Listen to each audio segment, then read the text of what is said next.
On n'utilise pas le don de Dieu pour faire du commerce. Non, non.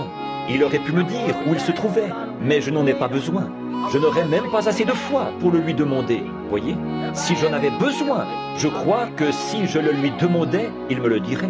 Mais voyez-vous, il faut d'abord que vos motifs et vos objectifs soient justes. Il faut que vous ayez des raisons de demander cela. Dieu ne vous donne pas ces choses simplement parce que vous les demandez. Et vous ne pouvez pas demander avec foi, à moins d'avoir réellement un objectif à atteindre avec ça, d'être dans la volonté de Dieu.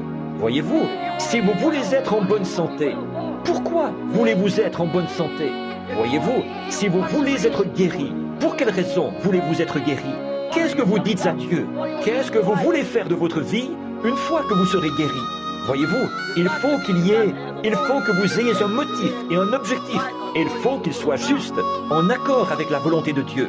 Et c'est là que la foi vous est révélée et que Dieu, par sa grâce souveraine, place cette foi en vous, et alors c'est terminé.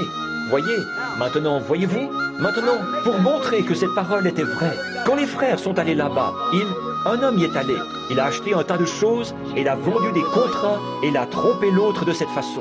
J'ai dit, vous voyez, ça ne marchera pas.